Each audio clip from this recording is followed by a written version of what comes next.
Okay, so you've seen some of my previous videos. I sort of showed you how to do the string test with some wire. And I've sort of showed some pictures of the Park Tool, the frame alignment gauge. But I've seen some other guys, some photos on the internet of guys who just made their own instead of spending, $90. And the other day I was at a garage sale and a couple of these Home Depot rulers. And I thought, why not just make one of my own? Instead of, going and buying a brand new one for expensive because I sold my old one. So, we're gonna go ahead and do that. Now, I took one of these and held it up to a frame. I got a real big frame. It's like a size 61. And I sort of over-guesstimated. I've made it a couple inches too long, so you want to be able to touch this on the head tube and touch this on the seat tube. So anything with a really long, maybe longer top tube, which I've never seen anything with like a longer than a 60 centimeter top tube. But just in case, it's a couple inches too long, mark this, made a little X on here because I'm going to drill that dude out. I'm going to cut a chunk of this other one off too, because what I want to do is make this an arm with a little bolt that comes up and out of the way of the frame and comes back around and will touch the dropout. So we can touch the head tube, seat tube, and the dropout. Then we can flip this dude over and put it on the other side of the frame to also touch that side's head tube, seat tube, and dropout. And that way we can tell if a frame is aligned. If there's a giant gap on one side, then we know that that frame is not aligned. We gotta get the dropouts so they're touching this tool on both sides all even. All I'm gonna be using is I got a drill and a little bit.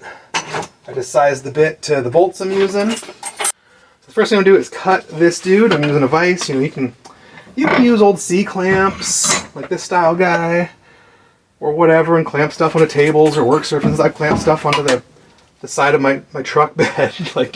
Whatever you gotta do. I've taken this vise out and clamped it onto my truck bed, set it down on a clamp piece of wood, and just set a couple of weights on it to try to keep it from moving. Whatever you gotta do. Cool.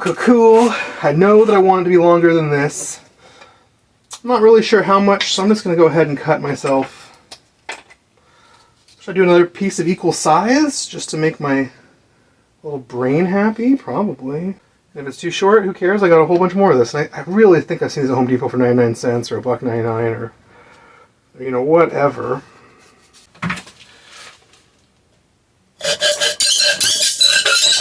Cutting is done. I got a bunch of pieces that are all the same size. I'm going to go ahead and just stick these bros together, and we're going to drill holes. I seriously doubt the holes matter terribly. I'm just going to kind of come in, a little ways away from the end so it isn't as likely to crack and split. Kind of in the center. Do both sides. My lovely, crappy Harbor Freight drill bits are so dull. But I do have a whole bunch of bolts. I got this hardware kit from a garage sale, but also just pulling bikes apart. You just start accumulating hardware, So we'll see if we can just find some bolts in here that are long enough and all the right things. Those Nylock nuts, which are my favorite. They have a little nylon insert in the top. Because once you dig that nylon insert, they won't really come loose. This means we should be able to get them in, get them down, get them fairly tight. And then they won't come loose. We can leave them just tight enough without being so over tight so we can still move the wood around but not have to fight it, in theory. So we are using some longer bolts and little locking washers under the heads so the bolt won't spin. Some regular washers on the Nylock so they can spin. Let's see how this works. Alright, so I'm putting a lock washer underneath this little bolt head. And these holes are nice and tight, so hopefully we're trying to get the bolts from not spinning. So we just move the wood around, but them still being tight enough to sort of hold it in place, not fight us all the dang time. And I'm going to use a regular washer so it will be able to slip on the top a little bit. Just assuming I'll like that. Long bolt, lock washer.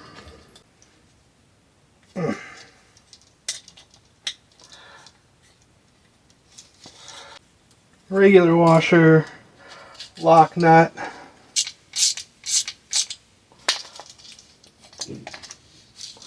pretty tight, but not reefing it down as tight as I can. Just getting it to crunch the wood a little bit and getting to that lock nut a little bit. And that's too loose. We'll have to hold its position when we move it there. Pretty tight, pretty tight. So we have, it's a long, adjustable rod now. Let's hold this up and see if this is good enough, or if we're going to add another one or what. So let's try out this weird stick. So we're going to stick it in the head tube, seat tube, out of the way into the dropout. So already what I'm seeing is it doesn't come all the way to the back of the dropout. I can hit the eyelet, hit the front of the dropout. I can hit the back of the dropout if I barely touch that head tube. Honestly, that is enough for a good prototype start. Come to the other side. Check it out. And on the other side, it is sticking in and not hitting the dropout correctly. So unless it's moved a bunch, well, you know this frame is not aligned. It's real close. It's 2 or 3 millimeters wide on this side, or 2 or 3 millimeters pushed in on this side. So we have to measure it, and if this is exactly 126, we'll know that it's right and the frame's pushed in. But if it's like 124, we'll go, oh, this side's pushed in because it's closer in. Or we can come to the other side, it's like 130. We can be like, oh, this side's out. This is an old frame, it should be 126. So here's a better view. Head tube, seat tube. And then come down and see it. Basically touching that dropout for just focus. And we go to flip it. Try not to bash at anything and change all the measurements. That's why we want it kind of tight. So here's a better view, still touching the head tube, still touching the seat tube.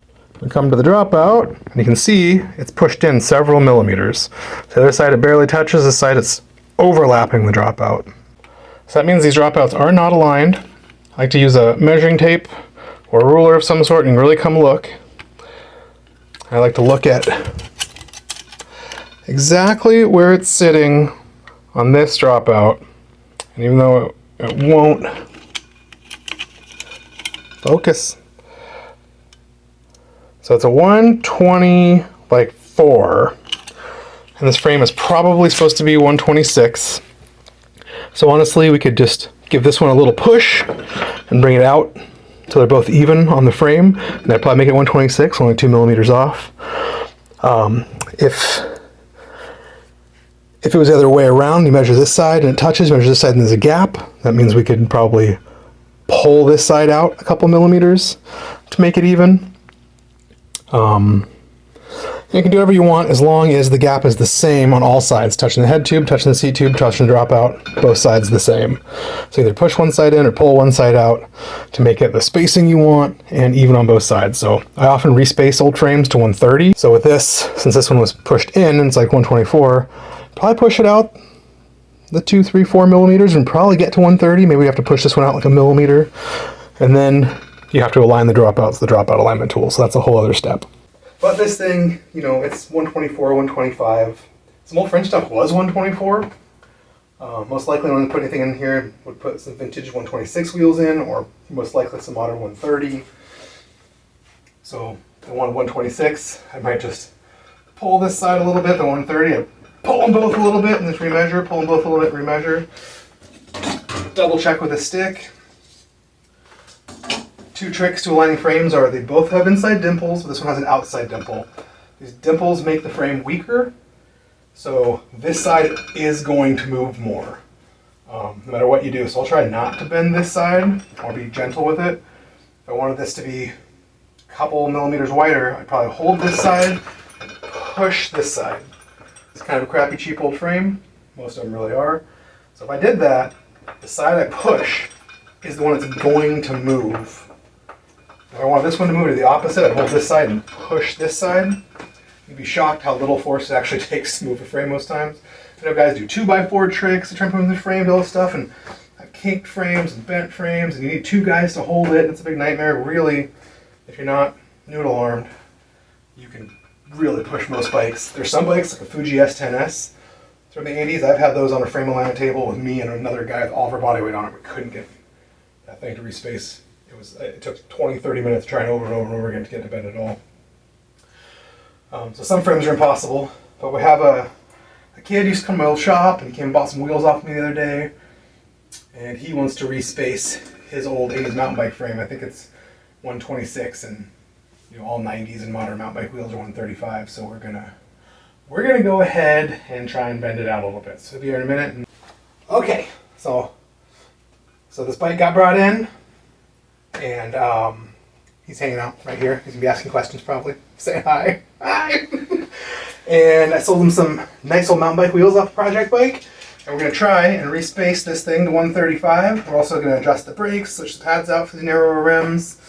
Whoever set this cable stop in did a really wingy nutty thing. There's not enough thread, so it's a problem. We're gonna see if we can get a different cable stop in that doesn't make the headset come loose and get it adjusted correctly. Check the bottom bracket. But mostly, since we're doing the video on how to make a frame alignment gauge, we're gonna worry about the wheels and the rear spacing. It's got a weird old cool Maillard hub. That is super wing nutty and has a bunch of incorrect spacers in it and all over the place and probably off center and off dish. And all that stuff that happens when people do a bunch of weird stuff with their own bikes.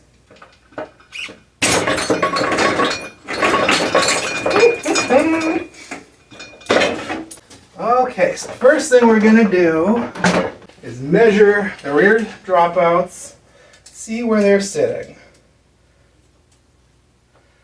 And that's like 128 or so. It's kind of right in between, kind of pretty close. Inspect for damage down here, inspect this bridge. Sometimes stretching your frame, in theory, can crack them. I've seen 1 or 2 bikes crack, but I've seen 100 not crack. And we'll try the new homemade, totally cool frame and fork alignment gauge. You ever seen one of these? Mm-mm. Oh, it's super cool. So it touches the head tube, touches the seat tube, touches the rear dropout. And so what we can do is we can tell these two are always going to be fixed, basically. You never really get warped bikes and you can't really do anything about that. But you can come touch the dropout and you can see there's a big giant gap or not on one side or the other. And then you can tell if this side space 135 and this side space 130, like one's pushed in. But they seem really even and equal. So what we're going to do is give them a little push. There's no external dimple here. There's no internal dimples. So this bike might be real tricky. But we shall see. Usually dimpled bikes are like way squishier and easier to move. And what I used to do is take the cranks and bottom bracket off and bolt these onto a whipping post on an alignment table. And you can measure off the alignment table and bend up. I have a big giant cheater bar arm, but most bikes are not as tough as people think they are.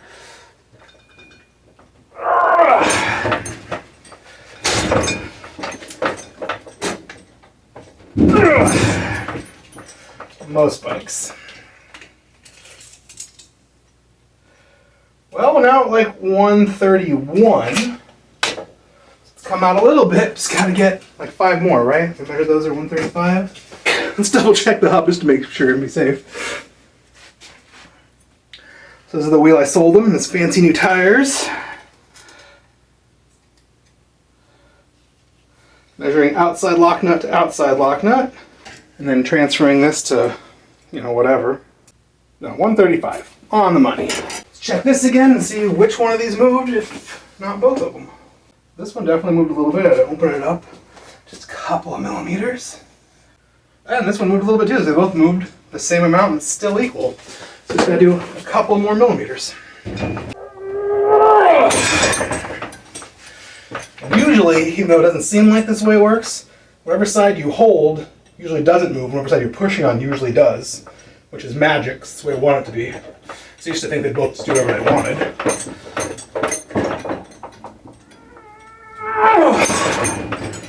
Oh, I felt that in my chest. And we're still at 131, okay. Should I hold it? Would that help? Yeah, for sure.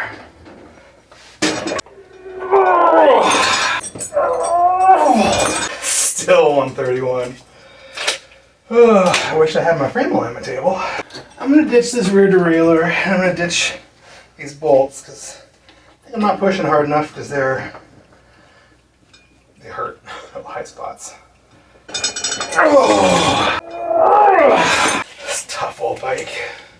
Now we're at like 133, so Okay. progress, slow progress.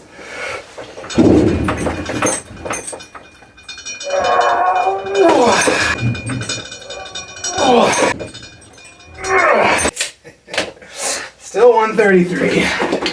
We're gonna check. We've only got 2 more millimeters. Let's get them on the right side at least. The old way I did this with a string, the old string test way, but it was very slow. Oh, okay. So this is the side that needs to go. Oh. That makes me real happy, because that's the easier one to push on. So, handy being able to double check and remeasure constantly. Why are you so tough? I mean, I can always stick the wheel in and see what it tells us too. And it says we need those 2 millimeters. It actually fits fine. Just ever so slightly tight. Because that's a dollar store tape measure, and that's not exactly what I call accurate. Should we 2x4 it? Do I have a 2x4? And we might go look for a piece of wood. A piece of wood, you thread it through the frame against the head tube so you can push leverage way out here and get it to bend so much easier. Okay, so we're going to try the 2x4 method. All we found in a neighbor's yard was this weird split piece of wood, but I think it'll work. I flipped the bike around in the stand because there's more access to this side that has to come out. And this is a tiny, tiny little laundry room. So we're going against the seat tube and using this to pull off. So instead of my hand pushing here, I'm pushing way out here, which is giving me a ton more leverage.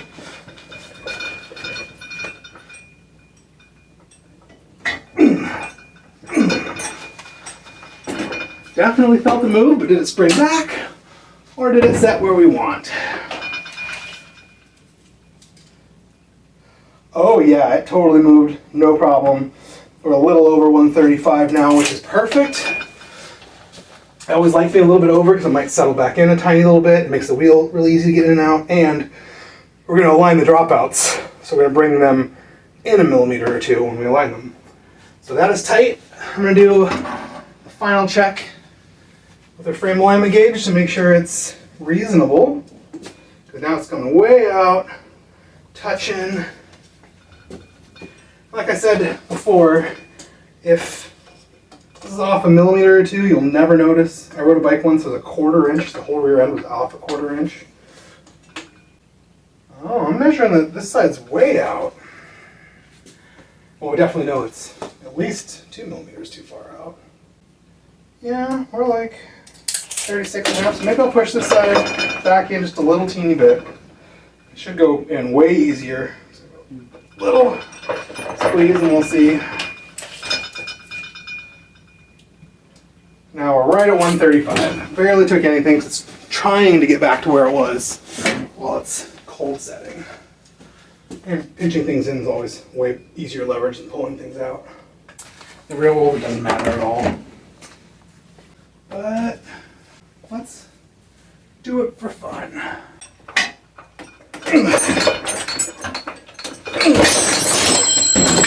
Yep. Push this side in a little bit.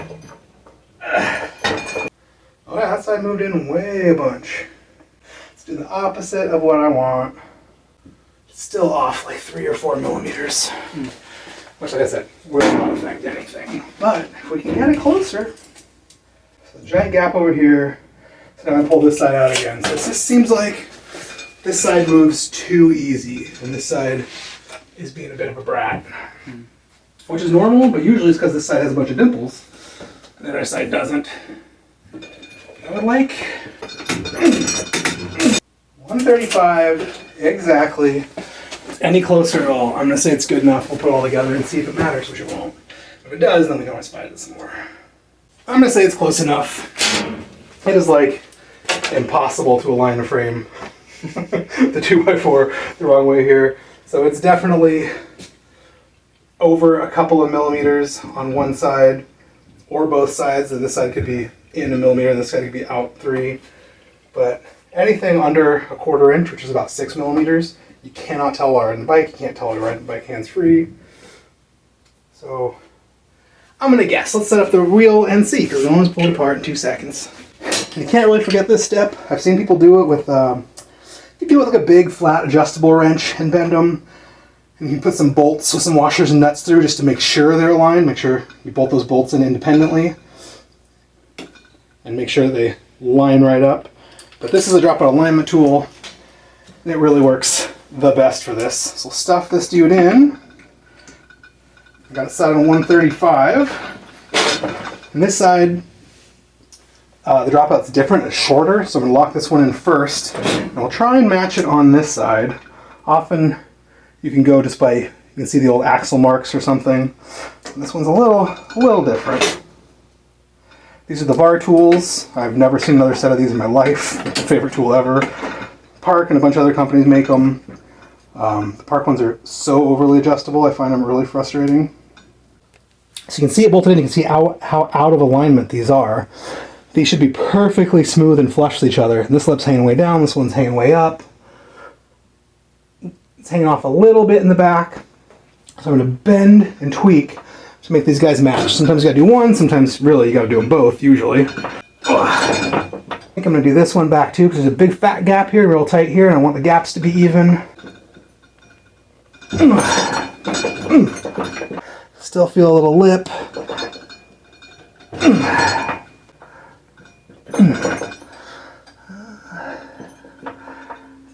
This one needs to go. So what you're really shooting for is the gap to be even all the way around, needs to be like perfectly flush. This one is real close, but the dropouts are different, so it's hard to tell. I think.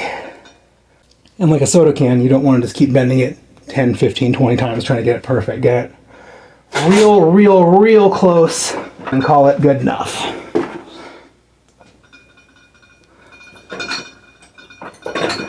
So close. Wow. And that is the video on how to home cold set and home make a frame alignment gauge and home align the dropouts. Good luck. It's a lot of work. It's a little bit of a fight.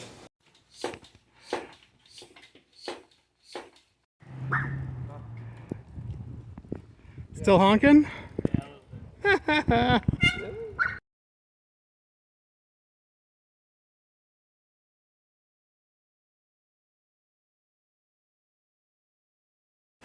didn't do this before because I thought that mountain bike would be so fun to film, even though it was incredibly tough to bend and align the frame. So I'm showing this old Peugeot, which is kind of a poop Joe, or poop Joe, because they are not super strong. Not high quality tubes, not. So I'm gonna align this dude. We measured it before, it's a couple days ago since I filmed the rest of the video. And it's like 126, and I'm gonna say let's respace it to 130 for a modern road wheel. The reason why I put it off is because I was thinking about doing it to 120 for a single speed conversion, but it's so heavy and so cheap. I can't get excited about the build. So I'm touching this side, flipping her around, trying not to bash into a million things and change the... There's a big old gap on this side. Like 4 or 5 millimeters, totally enough. So I'm gonna do, I'm gonna try, hold this side to a little push. Cheap old frame. Now it's cheap old frame, so the tube's real thick, so maybe it'll fight me. I don't think it will. Nope, we're already at 133. So I went way farther than it needs to by a few millimeters, which is great, because we'll double check it. Yeah, this side did not move at all. The side I was just holding. You think it would, because you think you're kind of pulling on it when you're pushing the other side, but they usually don't.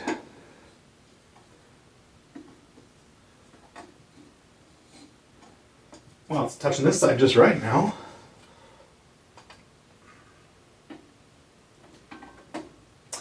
the gap on this side. Let's bump this thing. So I'm bringing in just a little bit.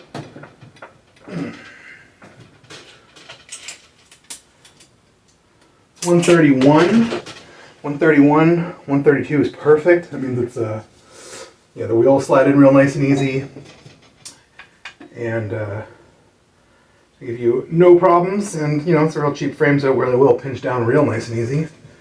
Might be a little more uptight if it was an expensive frame, but you know, a little loose is better than a little tight. A little tight's gonna screw you when you're on the road trying to change a flat. Now it's exactly spaced the same on both sides. Again with the dropout alignment tools. Put them at 130.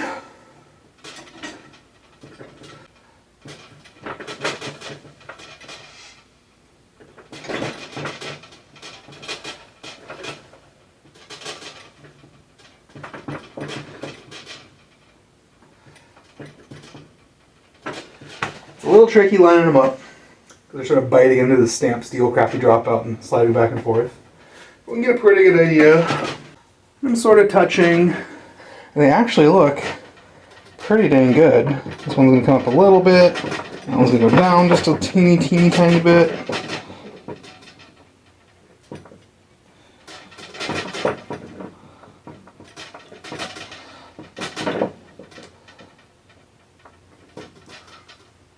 But front and to back, perfect. There's a little teeny tiny gap, like a millimeter or so all the way around. Might be touching at the back, just slightly more than the front. I'm just gonna barely wiggle these. But yeah, that's about perfect. And that is it. That's how easy most bikes are if they're crappy, super, not crappy, but very heavy duty old mountain bikes with real chromoly tubes and no dimples. Most cheapy bikes, or bikes that have, you know, big inside fender dimples or big inside chainring dimples, they'll bend pretty easy, especially if they're not like, you know, Clovis SL or super hardened tubes. Even those usually move, but it is that easy. Just a couple minutes on this bike, even though it took us like an hour and a half on that stump jumper. I did hear from him. I got like a week later update on that stump jumper, and so it's riding fine. Everything shifts perfect. Wheel comes in and out easy, and brakes don't squeal. You know, we cleaned the rims and stuff. Some rubbing alcohol. And I was trying to talk him into sanding the rims, but he didn't go for it. But it sounds like I didn't need them. So thanks for watching.